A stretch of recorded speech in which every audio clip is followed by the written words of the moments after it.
Mas, Dinho, voltando um pouco atrás, a parte do aborto elétrico pro Capital Inicial, como que é essa história? O aborto acaba em, acho que 81, final de 81 para 82. Só um detalhe, o nome da banda já era para os caras não fazerem nada. Aborto elétrico, a chance disso naquela época, né? De fazer sucesso. Mas olha, eu acho que era das melhores bandas já apareceram no Brasil. Sim, porque se você pensar que o Capital gravou parte, a Legião gravou parte, Paralamas gravou, acho que gravou também Química. Química não era do aborto elétrico? Química era. Química você era vê, né? Também. Municiou 3 bandas. 3 bandas. Abasteceu um repertório maravilhoso. E era inacreditável, era visceral. Como que surgiu?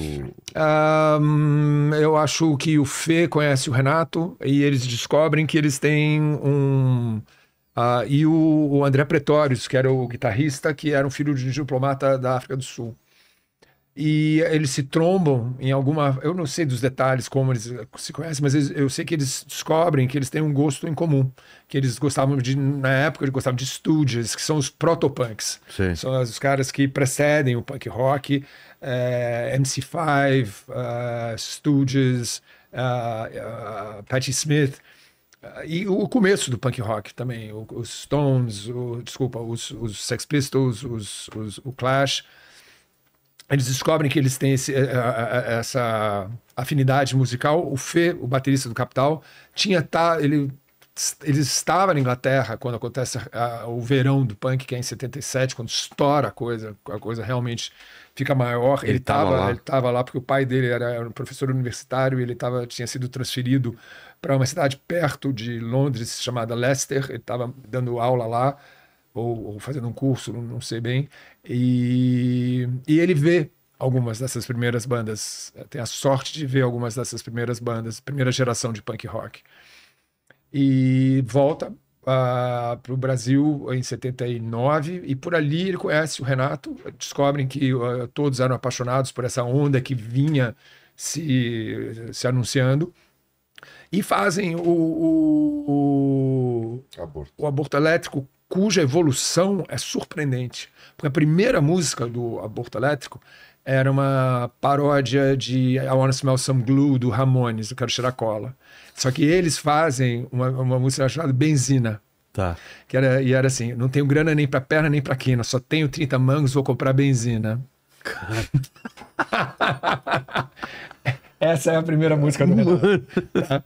E aí a última música, 2 anos depois, é Faroeste Caboclo. Cara.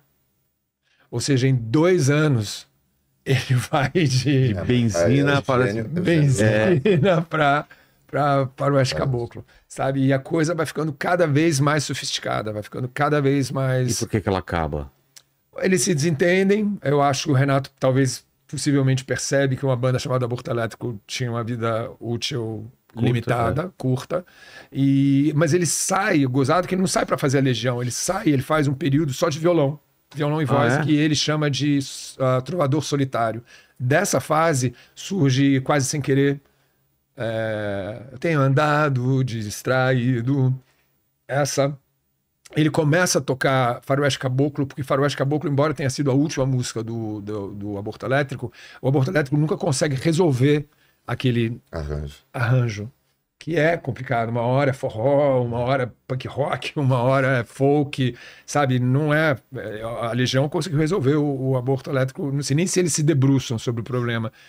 Eu lembro de ouvir, por exemplo, a música, primeiro, a Faroeste Caboclo, a gente estava indo acampar em Búzios, devia ser 81, talvez, e a gente para na Ilha do Governador, onde morava a tia do Renato. O Renato estava lá, na casa da tia. A gente para lá para descansar um dia, para no dia seguinte seguir em direção a Búzios, onde nós acampávamos. A gente acampava pelo Brasil inteiro.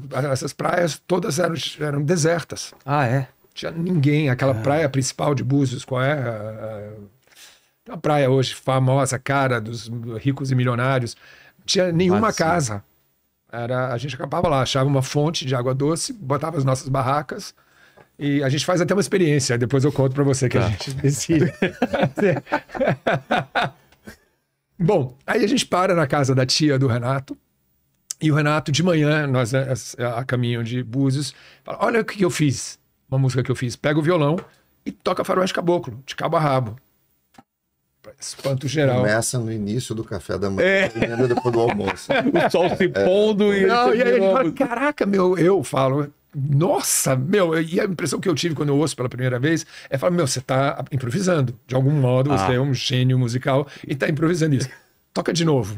E ele faz a mesma letra. Aí ele faz a segunda, ele toca 2 vezes seguidas essa música pra mim. Eu falo, cara, como pode? Que coisa, cara genial.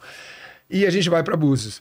E a experiência que eu estava me referindo em Búzios, a gente fazia o seguinte: a gente achava a fonte de água doce, então tínhamos água.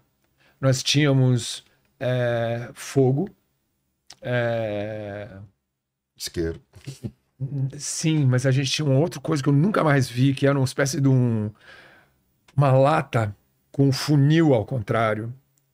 Então você tinha uma lata aqui, um funil para cima, você botava enxofre, pedra, você comprava enxofres, em pedras de enxofre em pedra, colocava enxofre, jogava água, colocava essa tampa. A mistura de água com enxofre cria um gás que é inflamável. Aí você acende o gás que está saindo dessa mistura da água com enxofre e você tem um burnerzinho para aquecer comida. Eu conheci isso pelo nome de espiriteira.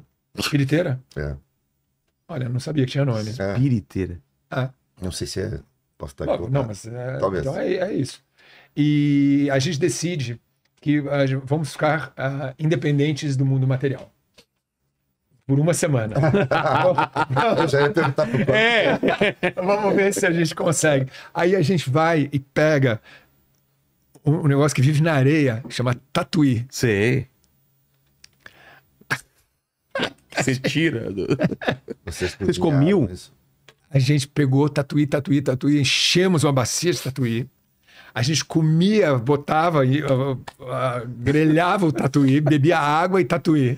Mano. A gente fala, vamos ver quanto tempo a gente Uma consegue. desinteria, né? Imagina. Não, De boa. de boa, cara. A gente conseguiu uns 3, 4 dias. Chegou uma hora, tava todo mundo que fome. Não comer. Aguento mais ver tatuí na minha frente. Vamos no churrascaria agora. Mas a gente fez, meu. Eu Isso fico aí. pensando, quando o pessoal da gravadora ouviu, quem tá falando dos caras da gravadora, ouvindo Faroeste Caboclo. Nossa. Faroeste Caboclo entra só no 3º disco da Legião. Entra Bom, mas lá na frente, né? Mas não ia apostar logo de cara, né? Não, mas é igual. Eu acho que hoje a gente já tem essa... A gente conhece Faroeste Caboclo. Mas eu me lembro Não, que quando saiu... Era comprido demais. Não, e todo mundo ficava... Olha o tamanho dessa música, E cara. uma história. E uma narrativa que Eduardo e Mônica já vinha ali meio que preparando o ambiente para isso, né? Mas eu acho sensacional, porque é uma espécie de... Um cordel, sei lá. Para mim é o nosso Dylan. Né? É o Dylan. Eu acho que é Dylan. Tá. Eu acho que é Dylan, que também era um herói do Renato. Grande. Você entrava no quarto do Renato, em Brasília, quando nós éramos adolescentes, ele tinha recortado... Ele era fanático por biografias de música e de filmes. Eram 2 coisas pelas quais ele era apaixonado. Então ele recortava e ele lia as biografias. Então ele sabia como os filmes tinham sido feitos, como os filmes tinham sido feitos, quem tinha sido roteirista, quem tinha sido fotógrafo, Sim. onde tinha sido filmado, de onde tinha surgido a ideia. E ele sabia isso também para os discos, quem eram os produtores, quem eram os músicos que tinham participado, que não eram creditados muitas vezes, que tinham, sei lá, por exemplo, o Jimmy Page toca em algumas músicas dos Rolling Stones e não está escrito em disco algum. Então ele sabia desses detalhes, todas as gravações, a mensagem cifrada em algumas das canções, o que era Lucy in the Sky with Diamonds, o que eles estavam querendo dizer. Dylan também é Tambourine Man, que aquilo é uma referência, pode ser, ou não é uma referência a um traficante. The Jingle Jangle Money é o cara que está trazendo alguma coisa para alguém ou não é, né? Então o Renato era fascinado por essas coisas todas atrás das composições. O que era sei lá, os bastidores da produção de livros, de discos e de filmes. E ele tinha então recortado... Dessa época, Homer, que você pegou? As fotos. Tá. É isso aí. E aí no quarto dele, ele tinha pegado... recortes de críticas, de entrevistas, dos lançamentos. Do Dylan e de outros? Tudo, de filmes. Os filmes eram mais alternativos, né? Muita coisa europeia, então tinha muito Kubrick, ou muito Godard, ou Pasolini, ou coisas Herzog, alemãs, da Europa de um modo geral. Mas aí ele pegou esses reviews todos, colou na parede e juntou um com o outro. Sim. Como se fosse papel de parede. Cobria a parede inteira e aí ele passou um verniz por cima. Então você entrava no quarto dele, ele ficava mostrando livros, mostrando discos, e você ficava lendo. Não conseguia prestar atenção no que falava. Ficava lendo a parede. Era fascinante.